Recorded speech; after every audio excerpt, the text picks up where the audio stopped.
Hello everyone, welcome to ZChem chemistry classes. तो हम अपनी उसी सीरीज की जो बेसिक्स ऑफ केमिस्ट्री था उसकी सेकंड वीडियो हम अपलोड कर रहे हैं। तो इसमें क्या है, हमने लास्ट वीडियोस में कहाँ तक देख लिया था। हमने देखा था स्ट्रक्चर ऑफ एटम। हमने क्या देखा था, हमारे पास एक न्यूक्लियस होता है, उसमें कौन होते हैं सर, उसमें हमारे प्रोटॉन होते हैं और न्यूट्रॉन होते हैं, और उसके चारों ओर हमारी बहुत सारी सेल्स होती हैं। जैसे पहली सेल है उसको हमने के नाम दिया था, second L M N O P, इस तरह से हमारा चलता गया था। सही है। अब इसके बाद करना क्या है, हमने ये भी कहा था कि सर जो हमारी सेल है उसमें उतनी ही सब सेल पाई जाती है। जैसे हमने कहा था के है, यानी पहली है तो इसमें 1 एक ही होगी, जिसे हम 1s बोल रहे थे। सेकंड है तो उसमें कितनी थी, 2, 2s और 2p। थर्ड में हमारी 3 होगी, 3s 3p और 3d। अगर हम फोर्थ की बात करते हैं तो उसमें कितनी हो गई थी, 4 हो गई थी, 4s 4p 4d और 4f 4f। इसी तरह से मतलब हम करते क्या गए थे, 4f हो जाएगी। हमने ये कहा था इसी तरह से हमारा क्या होता, बढ़ता चला है ना। लेकिन सब सेल हमने कहा था, सब सेल अभी तक जो फाइंड की गई है हमारे कहाँ पर, एटम्स के अंदर, वो 4 ही होती है हमारे पास, S P D और F। लास्ट में हमने क्लासिफिकेशन देखा, सेल के अंदर सब सेल होती है, सब सेल के अंदर ऑर्बिटल्स होते हैं, ऑर्बिटल्स में ही इलेक्ट्रॉन मिलते हैं। और उन सब सेल के नाम क्या बताए थे हमने, S P D F। अभी वहीं पर उसी को आगे करते हुए अब हम आगे बात करते हैं। देखिए सुनिए, अब हम एक टेबल बनाएंगे और उसमें टेबल में क्या करने वाले हैं, हम क्या करने वाले हैं, यहां लिखने वाले हैं सब सेल। क्या लिखेंगे, सब सेल। इसमें कौन पाया जाता है सर, ऑर्बिटल्स। कौन सी सब सेल में कितनी ऑर्बिटल्स हैं और उनके नाम क्या क्या होंगे वो सब जानने वाले हैं। और किसी भी सब सेल में मैक्सिमम इलेक्ट्रॉन कितने आ सकते हैं, मैक्सिमम इलेक्ट्रॉन कितने आ सकते हैं, ये सारी चीजें हम देखने वाले। कितनी सब सेल बताई थी सर, 4 बता दी। कौन कौन सी बताई थी, S P D और F। 4 थी ना, हमारे पास 4 सब सेल थी। सर कहेंगे ये तो ऑर्बिटल्स नहीं है। पहले भी मैंने बोला S P D F orbitals नहीं होते, ये कौन होते हैं, सब सेल्स होती हैं। ऑर्बिटल्स इसके अंदर होती हैं भाई, S के अंदर भी ऑर्बिटल होती है, P के अंदर भी होती है, D में भी होती है, F में भी होती है। अब कितनी ऑर्बिटल्स किसमें होती है, सब में डिफरेंट होती है। कितनी, अगर मैं S की बात करूं इसमें एक ही ऑर्बिटल होती है। अगर मैं P की बात करूं इसमें 3 ऑर्बिटल होती हैं। D की बात करूं इसमें 5 ऑर्बिटल होती है। F में कितनी होती है, 7। S में एक ही ऑर्बिटल होती है, P में 3 होती है, D में 5 होती है और F में कितनी होती है, 7 ऑर्बिटल्स होते हैं। सर इनके सबके नाम बताओ, हमें समझ में नहीं आ रहा। हमने तो सुना था कि SPDF ऑर्बिटल्स होते हैं, आप कह रहे सब सेल है, तो फिर इनके अंदर जो ऑर्बिटल्स उनका कुछ ना कुछ तो नाम होगा ना। बिल्कुल वही देखें, चलो करते हैं। S में कितनी ऑर्बिटल, 1। P में कितनी, 3। इन तीनों के नाम देखेंगे हम। D में कितनी है, 5, 1 2 3 4 5। F में कितनी हो गई, 7, 1 2 3 4 5 6 एंड 7। चलो सर सबके नाम देख। S सब सेल में एक ही ऑर्बिटल होती है और उस ऑर्बिटल का नाम भी क्या होता है, S होता है। अरे ये तो बहुत अच्छी बात है, इसका मतलब S ऑर्बिटल होती है, बिल्कुल होती है। P की बात करते हैं, P सब सेल में से 3 ऑर्बिटल होते हैं, उनका नाम P नहीं होता, उनका नाम क्या होता है, PX PY PZ। क्या होता है, PX PY PZ। हमारे साथ अगर 3 डायमेंशन कोई स्ट्रक्चर देखते हैं, हमारे पास X एक्सेस होती है, Y होती है और Z होती है। अगर हमारा इनकी हम शेप पढ़ेंगे, आने वाली जो हमारे लेक्चर्स होंगे उनमें हम ये देखेंगे S ऑर्बिटल की शेप क्या होती है, P की क्या होती है, D की क्या होती है, F की क्या होगी। वहां पर हम देखेंगे इनका नाम PX PY PZ क्यों रखा गया है। अभी हम केवल नाम देख रहे हैं। तो भाई P में हमारी 3 ऑर्बिटल्स थे, एक PX होगी, PY होगी, PZ हो गया। D में अगर बात करें कितनी है, 5। अब इन पांचों के नाम क्या होंगे, देखो X Y और Z, ये 3 तो होती हैं। हमें करना क्या है, हमें X से जाना है Y की ओर, Y से जाना है Z की ओर और Z से जाना है X की ओर। क्या मतलब कहना चाह रहे हो, मतलब देखो इधर, मतलब ये कहना चाह रहा है, अगर मैं बात करूं P में हमारी 3 होगी, D में हमारी कितनी, 5 है। पांचों के नाम क्या होंगे, यहां पर पहली ऑर्बिटल का नाम होता है DXY। क्या हो गया, DXY। ओके, नेक्स्ट होगा DYZ, DYZ। ओके, फिर DZX, DZX। सर 3 हो गए, आसानी से समझ में आ जाएगी ना, DXY YZ और ZX। ठीक है, अब आगे पहुंचे, फोर्थ का क्या होगा सर, फोर्थ का DX² - Y² और फिर होता हमारा DZ²। ये कौन से होते हैं, कैसे होते हैं, ये आगे करेंगे, अभी तक हमें केवल नाम जानना है कौन कौन से होते हैं। तो हमारी हो गई 5, D X Y, D Y Z, D Z X, D X square minus Y square, D Z square. Sir F के भी बता दो, बिल्कुल बताएंगे। एफ में कितनी हो जाती है, एफ में हो जाती है 7। सातों के नाम बताओ। पहली का होता है एफ एक्स क्यू, वही लेना है, एक्स वाई जेड 3 इन्हीं के बेस पर होते हैं, क्या एफ एक्स क्यू हो गए। फिर हमारा होता है एक F Y Q, sorry F X लिख दिया, क्यू करते हैं, ओके। फिर से देखिए क्या आता है हमारा एफ एक्स क्यू, दूसरा क्या है हमारा एफ वाई क्यू, तीसरा हमारा हो जाएगा एफ जेड क्यू। कितनी होगी सर, 3 हो गई। चलो ये नाम भी याद हो गए हमें। एफ एक पे एक्स पे क्यू चढ़ाया, दूसरे पे हमने वाई क्यू कर दिया, फिर हमने कर दिया जेड क्यू, यानी F x Q, F Y Q, F Z Q. अब आगे आ जाइए, क्या करना है, अगली का नाम हो जाएगा sir F x Y Z. हो ठीक है, तीनों को मिक्स कर दिया आराम से, कोई दिक्कत नहीं है। 4 होगी हमारे पास, f x Q, F Y Q, F Z q और एफ एक्स वाई जेड। अब बची हमारी 3 ऑर्बिटल्स, इनके नाम भी जान लेते हैं। क्या करना है सर, बहुत आसान है, पहला करना है एफ जेड। क्या करना है, एफ जेड। अब क्या बचा हमारे पास, इस तरह से लेंगे, इसको मैं हटा देता हूं। अगर आपको याद रखना है तो देखो हमारे पास होते हैं एक्स वाई और जेड। इस बार मैंने किसको लिया है, एफ जेड को। अगर एफ जेड को ले लूं तो बचे कौन, एक्स और वाई ना। अगर एक्स और वाई जुड़े हैं तो आपको क्या करना है, इसमें से X square minus Y square. F Z लेने के बाद 2 बचे हैं, उनमें से X square minus Y square कर देना है, आपकी ये अगली ऑर्बिटल का नाम हो जाएगा। ओके, फिर सर एक और अगली ऑर्बिटल आएगी, उसका नाम क्या होगा, उसका नाम फिर आपको एफ जेड हो गया, फिर आपको करना है एफ एक्स मान लो, एफ एक्स मान लो, एक्स वाई जेड। अगर मैं एक्स मान लेता हूं तो कौन बचा मेरे पास, वाई और जेड। याद रखना केमिस्ट्री में जब भी हम पढ़ते हैं, जब भी डायरेक्शंस की बात आएगी, 3 डायरेक्शन होते हैं, एक्स होता है, वाई होता है, जेड होता है। जेड डायरेक्शन को हम प्रिंसिपल एक्सिस मानते हैं। क्या मानते हैं, प्रिंसिपल एक्सिस। तो प्रिंसिपल एक्सिस मानते हैं तो सारा काम इसी के रेस्पेक्ट में होता है। अगर मैंने एफ एक्स ले लिया तो आपको यहाँ जेड में से वाई को माइनस करना है, प्रिंसिपल एक्सिस में से माइनस करेंगे। अगर प्रिंसिपल एक्सिस को ही मान लिया तो उसके बाद हमने किसको लेंगे, एक्स में से। तो अगर मैंने यहाँ पर एफ जेड लिया तो एक्स में से वाई को घटाया था। अभी क्या करना है, अगर हमने एक्स ले लिया तो अब क्या करेंगे हम, Z square minus Y square. भाई एक्स ले लिया तो वाई जेड बचे, जेड में से वाई को घटा देंगे। अभी तो हमारी एक और बची, एक और कौन सी बची, लास्ट वाली, इसका नाम क्या हो जाएगा सर, उसका हो जाएगा एफ जेड लिया, एफ एक्स लिया, अब क्या लेंगे हम, एफ वाई। तो हमारे पास एक्स वाई और जेड 3 चीज होती है, हमने ले लिया सर किसको इस बार, वाई को। तो कौन बचा, एक्स बचा और जेड बचा। तो फाइनली हम क्या करेंगे, अगर हमने वाई ले लिया तो जेड में से एक्स को माइनस कर दीजिए। अभी हम क्या करेंगे, यहां पर करेंगे Z square minus x square. Sir orbitals के नाम हो गए, ऑर्बिटल्स के नाम हमारे हो गए। एक बार फिर से हम देख लेते हैं कौन सी ऑर्बिटल का नाम क्या है। हमने कहा था एस सबसेल में एक ही ऑर्बिटल होती है, उसका नाम भी एस होता है। पी सबसेल में 3 ऑर्बिटल होती है, P X, P Y, P Z. D और डी सबसेल में कितनी होती है, 5 orbital, D X Y, D Y Z, D Z X, D X square minus Y square, D Z square. फिर हम बात करें एफ की, एफ में होती है कितनी, 7। कौन कौन सी, f x Q, F Y Q, F Z q, f x Y z, f z x square minus Y square, f x z square minus Y square, f y z square minus x square.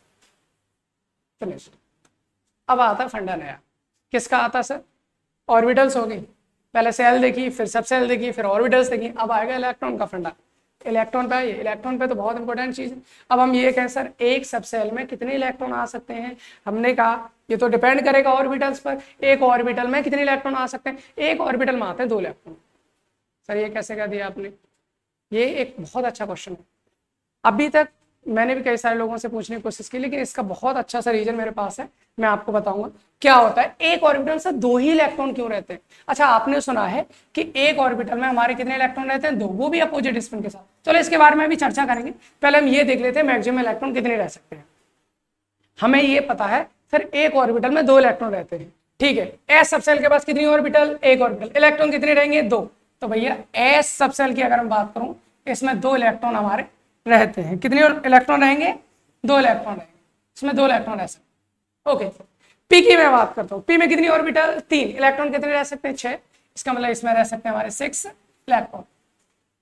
यहां बात करो D में कितनी orbitals, 5, electron कितने रह सकते हैं, 10 electrons. भाई एक में 2 तो 5 में 10। आगे करो एफ में कितने हैं 7 ऑर्बिटल्स, कितने हो जाएंगे हमारे 14 इलेक्ट्रॉन्स। ओके डन, क्लियर, कोई बात तो नहीं है, ठीक है। अच्छा एक चीज हमारा कंफ्यूजन होता है, उसको देखें। हम जब 11th क्लास में पढ़ रहे होते या उससे पहले भी किसी 9th-10th में भी आता होगा कि हमारा कोई एटम का स्ट्रक्चर पढ़ता है, तो हम क्या कहते हैं सर, एटम के अंदर जो सेल्स होते हैं उनमें अलग अलग इलेक्ट्रॉन्स होते हैं। पहली सेल में आएंगे 2 इलेक्ट्रॉन, फिर आते हैं 8, फिर हमारे 18, 32, इस तरह से बढ़ते चले जाते हैं। आपने पढ़ा होगा नॉर्मली जो एटम्स होते हैं पहले सेल में कितनी आएंगे हमारे, उसमें 2 इलेक्ट्रॉन आते हैं, फिर 8 आते हैं, फिर 18 आते हैं, 32 आते हैं, इस तरह से बढ़ते चले जाते हैं सर सेल्स के अंदर। इसका क्या रीजन होता है, इसका यही तो रीजन होता है। क्या रीजन होता है, हमने ये सुना क्या एस में इलेक्ट्रॉन रहते हैं 2, पी में 6, डी में 10, एफ में 14। अब इसमें देखते हैं हम क्या कहना चाह रहे हैं। हम ये कहना चाह रहे हैं सर पहली सेल में और सब सेल कितनी है, एक ही है ना, उसका नाम क्या है 1s।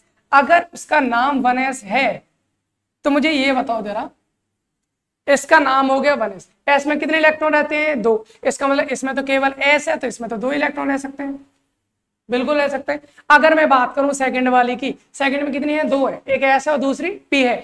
एस में कितने रहते हैं 2 और पी में कितने रहते हैं 6, इसका मतलब कितने हो गए 8। समझ में आ रहा है ना, आगे देखिए। थर्ड में कितनी है, एस है, पी है, डी है। एस में कितने रहते हैं 2, पी में 6, डी में 10, जोड़ेंगे कितना हो जाएगा 18।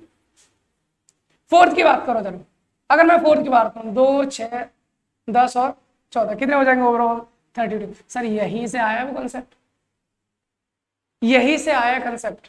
क्या, किस ऑर्बिटल में कितने इलेक्ट्रॉन्स। आप 11th क्लास में एक फॉर्मूला पढ़ते हो, number of electron in shell equal to 2n²। 2n² के बराबर पढ़ते हो। n की वैल्यू क्या होती है, n की वैल्यू कोई भी नंबर की हो सकती है। अगर मैं मान लीजिए इसमें n इक्वल टू 1 करता हूं तो इलेक्ट्रॉन्स की संख्या कितनी हो जाएगी, 1 का स्क्वायर मतलब 2, मतलब 2 ही हो जाएगा 2 इलेक्ट्रॉन। अगर मैं रखता हूं n इक्वल टू 2 तो कितना हो जाएगा 2 2 जा 4 2 जा 8 इलेक्ट्रॉन हो जाएगा। अगर मैं यहाँ पर करता हूँ n इक्वल टू 3 तो 3 3 जा कितना हो जाएगा 9 9 2 जा 18, मतलब 18 इलेक्ट्रॉन हो जाएगा। वैसे ही अगर मैं करूंगा n इक्वल टू 4 तो यहाँ पर कितना हो जाएगा सर 32 इलेक्ट्रॉन्स हो जाता है। ये फॉर्मूला कहाँ से बना, कंसेप्ट समझ में आया जो मैं आपको समझाने की कोशिश कर रहा था, यही होता है। सही है, अब हम आगे बढ़ते हैं। कहाँ आगे बढ़ते हैं सर, इतनी बात समझ में आ गई। अब हमारा जो मेन पार्ट है वो स्टार्ट होता है। क्या, आज का वीडियो को बहुत ही बेहतरीन पार्ट है हमारा। सबसे बड़ा क्वेश्चन होता है हमारे माइंड में, सर कोई भी ऑर्बिटल हम लेते हैं, ले लिए ऑर्बिटल, इसमें एक ऑर्बिटल में सबसे बड़ा क्वेश्चन तो ये होता है कि 2 इलेक्ट्रॉन क्यों रहते हैं। अगर मान लीजिए 2 इलेक्ट्रॉन, मैंने मान लिया कि 2 इलेक्ट्रॉन रहते हैं, तो दोनों इलेक्ट्रॉन के स्पिन हम कैसे लिखते हैं, ऐसे लिखते हैं, एक ऐसे लिख दिया दूसरा ऐसे लिख दिया। क्या हम कभी ऐसे और इलेक्ट्रॉन भरते हैं ऑर्बिटल्स में, नहीं भरते। अगर ऐसे भर दिया टीचर करेगा ये गलत हुआ, अगर ऐसे कर दिया क्या है बहुत बढ़िया, शाबाश, अच्छा भरा है। तो अगर हम कहें सर ये वाला सही क्यों बताया, ये वाला गलत क्यों बताया, हमें इस तरह से इलेक्ट्रॉन क्यों नहीं भर सकते, इस तरह से इलेक्ट्रॉन क्यों भर सकते हैं, इसका रीजन समझते हैं। क्या रीजन है, इसका रीजन समझने के लिए हमें थोड़ा सा फिजिक्स के टच में जाना पड़ेगा। फिजिक्स के टच में, केमिस्ट्री में, बिल्कुल जब जहाँ जहाँ जरूरत होगी हम वहाँ फिजिक्स में भी जाएंगे, मैथ में जाएंगे, बायो में, जहाँ भी जाना वहाँ जाएंगे, लेकिन अपनी सब्जेक्ट कॉन्सेप्ट एकदम से क्लियर करेंगे। सही है, चलिए आ जाइए। हम यहाँ कहते हैं सर एक ऑर्बिटल में 2 इलेक्ट्रॉन रहते हैं, ठीक है दोनों रहते हैं, लेकिन 2 इलेक्ट्रॉन क्यों रहते हैं और रहते हैं तो अपोजिट स्पिन के साथ क्यों रहते हैं, इसको समझने के लिए मैं क्या करता हूँ, एक काम करते हैं, मैं एक पेपर लेता हूँ। समझाना क्या चाह रहा हूँ ये तो बता दूं पहले। आपने जब भी आप 11th क्लास में आते हो तो एक रूल पढ़ते हो फिजिक्स में जिसे हम बोलते हैं राइट हैंड थंब रूल, दाएं हाथ के अंगूठे का नियम, राइट हैंड थंब रूल पढ़ा है ना, बिल्कुल उसी के बारे में बात करने वाले हैं। मैं क्या करता हूं, यहां पर एक कॉइल लेता हूं। क्या ले रहा हूं, एक कॉइल। एक मैंने कॉइल ले ली कुछ इस टाइप से, इसको एक से मैंने प्लस से जोड़ दिया, दूसरा मैंने माइनस से जोड़ दिया। आपको पता है इलेक्ट्रॉन कहां से कहां फ्लो करेंगे सर, प्लस से जाता है वो जो हमारा करंट है और वो फ्लो करता है किसकी तरह, माइनस की तरह। इस तरह से कॉइल में हमारा इलेक्ट्रॉन फ्लो करता है।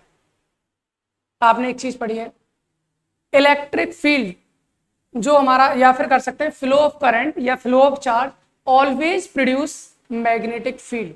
मतलब क्या होता है, अगर हम कहीं पर भी करंट मूव करा रहे हैं, करंट का मूवमेंट हो रहा है या चार्ज का फ्लो हो रहा है, तो वहां से क्या मैग्नेटिक फील्ड बहुत जल्दी क्रिएट, मतलब मैग्नेटिक फील्ड क्रिएट होता ही होता है या प्रोड्यूस होता ही होता है। इसमें भी प्रोड्यूस होगा। अब मैग्नेटिक फील्ड लगता कहाँ से, ये बताता कौन, हमारा right hand thumb rule. Sir इसमें क्या करते हैं हम, इसमें दो चीजें करते हैं, एक अपना अंगूठा लेंगे उसको बिल्कुल सीधा, और ये हमारी फिंगर्स होंगी, इनको कर्ल करेंगे, इनको क्या करेंगे, कर्ल, मतलब ये हमारा थंब, और इसको हम हाथ को इस तरह से कर्ल करेंगे।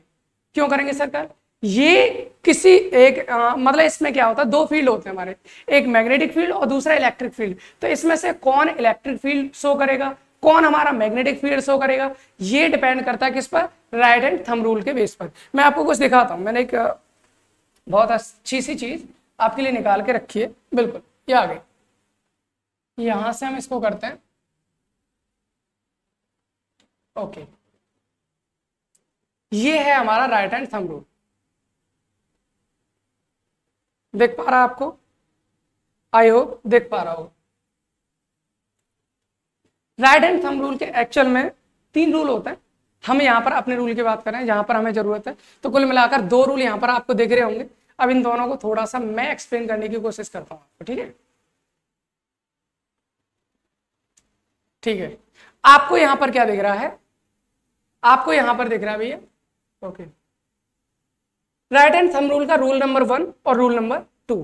क्या है रूल नंबर 1 और रूल नंबर 2? रूल नंबर 1 हमारा ये कहता है, अगर हम किसी भी स्ट्रेट वायर की बात करते हैं, किसकी बात कर रहे हैं, स्ट्रेट वायर, और दूसरा हमारा होता है loop of wire. Straight wire का मतलब क्या है, सीधा सीधा सर, ये जैसे मैंने मान लिया ये वायर है मेरा, ये वायर जा रही है। अब इस वाले केस में अगर हम स्ट्रेट वायर की बात करते हैं, तो जो हमारा थंब होता है, थंब बोले तो अंगूठा, वो किस चीज को रिप्रेजेंट करेगा, हमारा करंट को। किसको रिप्रेजेंट करेगा, करंट। अगर हम बात करें फिंगर कर्ल्स की, तो वो रिप्रेजेंट करती है हमारी मैग्नेटिक फील्ड को। किसको बात करेंगे, मैग्नेटिक फील्ड को। सर ध्यान से सुन लो दोबारा, क्या थंब रिप्रेजेंट करता है किसको, करंट को, और फिंगर कर्ल्स रिप्रेजेंट करते हैं किसको, मैग्नेटिक फील्ड को। रूल नंबर 2 क्या है sir, rule number 2? Rule number 2 हमारा ये होता है, अगर हम बात करते हैं लूप ऑफ वायर्स की, लूप ऑफ वायर मतलब हमने जो हमारे पास वायर है उसका मैंने लूप बना रखा है।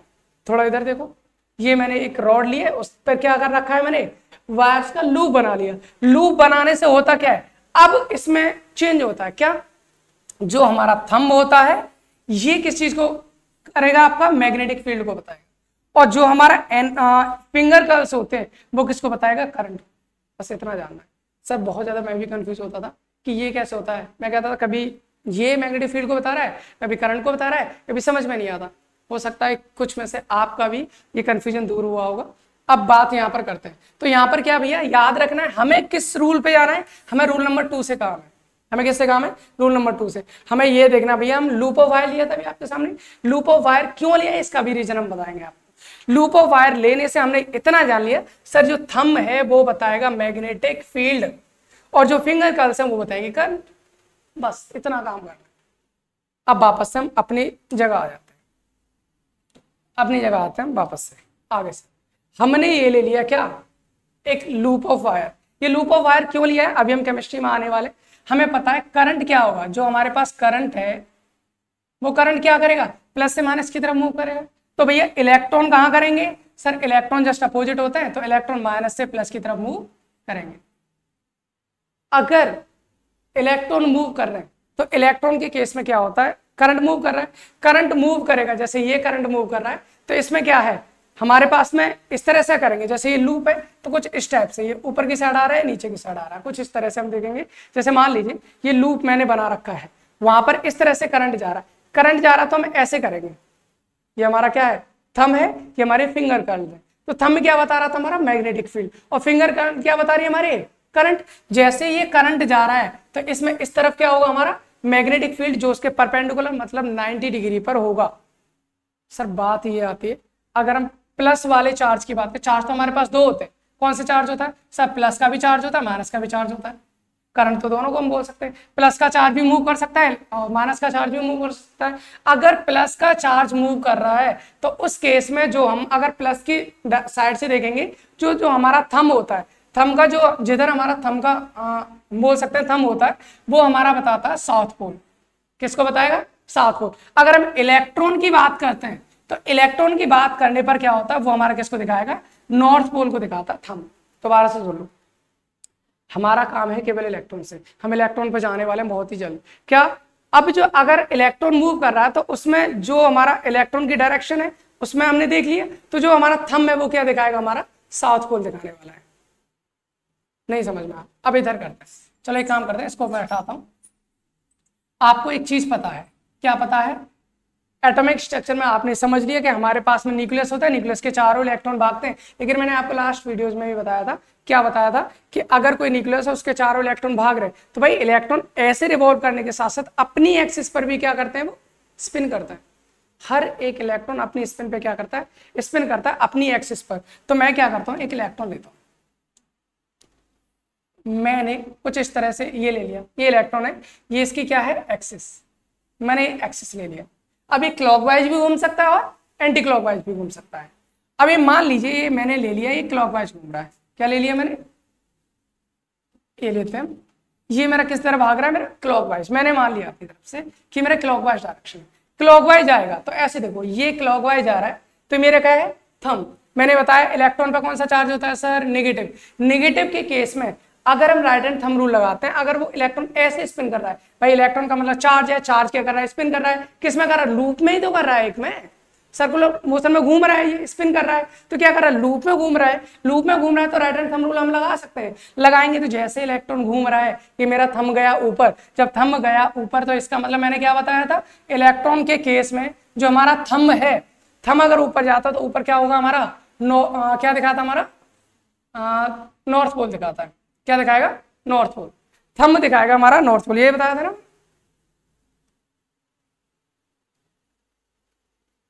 चलो ठीक है, कोई नहीं, क्या दिखाएगा हमारा, नॉर्थ पोल दिखाएगा। जो राइट हैंड थंब रूल के अकॉर्डिंग जैसे क्लॉकवाइज घूम रहा तो ऊपर क्या दिखा दिया, नॉर्थ पोल। अगर मैं दूसरा इलेक्ट्रॉन लेता हूं, क्या ले लिया हमने, ये मैंने एक इलेक्ट्रॉन लिया, ठीक है, यहां से ये क्या किया, इसको भी मैंने दूसरा दिखा दिया कि इसी तरह से क्लॉकवाइज डायरेक्शन में घूम रहा है, तो यहाँ पर भी इसकी एक्सिस होगी, एक्सिस बिल्कुल होगी सर, ये इसकी एक्सिस होगी। अब एक्सिस होगी तो यहाँ पर क्या हो जाएगा हमारा, यहाँ भी आ गया नॉर्थ पोल। जब ऊपर नॉर्थ पोल है तो नीचे क्या होगा, साउथ पोल, ऊपर नॉर्थ पोल है तो इसमें भी क्या होगा, नीचे साउथ पोल। सर ये मैं क्या बना रहा हूँ, ये बना रहा हूँ मैं ऑर्बिटल, क्या बना रहा हूँ मैं, एक ऑर्बिटल बनाने की कोशिश कर रहा हूँ। कैसे, ऐसे कुछ, ये मैंने 2 इलेक्ट्रॉन ले लिए और 2 इलेक्ट्रॉन को एक जगह रखने की कोशिश कर रहा हूँ। कौन सी वाली प्रॉब्लम, ये वाली सॉल्व करने की कोशिश कर रहा है कि दोनों सेम स्पिन से क्यों नहीं रह सकते। मैंने एक इलेक्ट्रॉन लिया, वो क्लॉकवाइज डायरेक्शन में घूम रहा है, मतलब आप कहते हैं ना ऐसे, जैसे कोई इलेक्ट्रॉन भर दिया, ये क्लॉकवाइज है तो दूसरा एंटी क्लॉकवाइज है, उल्टा कर देते हैं उसको। तो बस मैंने दोनों को क्या कर दिया है, मैंने दोनों को क्लॉकवाइज लिया है। क्या फर्क पड़ने वाला है, ये भी क्लॉकवाइज घूम रहा है, ऊपर नॉर्थ पोल हो गया, नीचे साउथ पोल हो गया, ये भी क्लॉकवाइज घूम रहा है, ऊपर नॉर्थ पोल हो गया, नीचे साउथ पोल हो गया। जब दोनों इस तरह से सेम पोल आ जाए, क्या आपको लगता है स्टेबल रह पाएंगे? मुझे तो नहीं लगता सर। क्यों, नॉर्थ और नॉर्थ के बीच में क्या होगा, रिपल्सन, साउथ साउथ के बीच में क्या होगा, रिपल्सन। क्या स्टेबल रह सकते हैं? नहीं रह सकते सर, ये स्टेबल नहीं रह सकते। इसलिए हम कहते हैं दोनों इलेक्ट्रॉन को सेम स्पिन के साथ एक ऑर्बिटल में नहीं रख सकते। पॉइंट नोट कर लेना। अगली बात हम करते हैं, क्या बात करते हैं सर, अच्छा ऐसा है तो ये बताइए अपोजिट स्पिन के साथ कैसे रहते हैं। चलो अपोजिट स्पिन वाला देख लेते हैं, अपोजिट स्पिन वाला हम देख लेते हैं। कैसे देखेंगे, अपोजिट स्पिन वाला ऐसे देखेंगे। हमने क्या किया, इलेक्ट्रॉन लिया, ये हमारा इलेक्ट्रॉन किधर घूम रहा है अभी, क्लॉकवाइज न घूमकर हमने घुमा दिया इसको एंटी क्लॉकवाइज। अगर एंटी क्लॉकवाइज, ये क्लॉकवाइज घूम रहा था, अंगूठा ऊपर गया, नॉर्थ पोल आ गया। अब ये कैसे घूम रहा है, एंटी क्लॉकवाइज, यानी ऐसे घूम रहा है, ऐसे घूम रहा तो अंगूठा कहाँ जाएगा मेरा, नीचे की साइड। भाई अंगूठा गया मेरा नीचे की साइड, इसका मतलब क्या है, मेरा नॉर्थ पोल हो जाएगा नीचे और साउथ पोल हो जाएगा ऊपर। बस यही तो जानना था। यहाँ पर क्या होगा, साउथ पोल, और यहाँ पर हो गया नॉर्थ पोल। अब नॉर्थ साउथ दोनों अलग हो गए तो बस हो गया काम। क्या हो गया, ये दोनों आपस में एक दूसरे को क्या करेंगे सर, अट्रैक्ट करेंगे। करेंगे, इधर भी दोनों क्या करेंगे सर, अट्रैक्ट करेंगे। जब अट्रैक्शन होगा तो क्या होगा, इसका नॉर्थ इसके साउथ को अट्रैक्ट करेगा, इसका साउथ इसके नॉर्थ को करेगा। दोनों इलेक्ट्रॉन एक दूसरे की, मतलब कहने का क्या है, एक क्लॉकवाइज तो दूसरा एंटी क्लॉकवाइज, एक ऑर्बिटल में मैक्सिमम 2 इलेक्ट्रॉन रह सकते हैं, क्योंकि दोनों एक दूसरे को क्या कर देते हैं, वो नॉर्थ साउथ उसका मैग्नेटिज्म एक दूसरे को स्टेबल कर देता है। और अपोजिट स्पिन के साथ क्यों रहते हैं वो भी आपको समझ में आ गया होगा। आई होप कि आपको ये सारा कंसेप्ट आपको समझ में आया होगा। बाकी इसकी आगे की कहानी हम नेक्स्ट क्लास में करेंगे। अभी आपके लिए इतना काफ़ी है। Thanks for watching.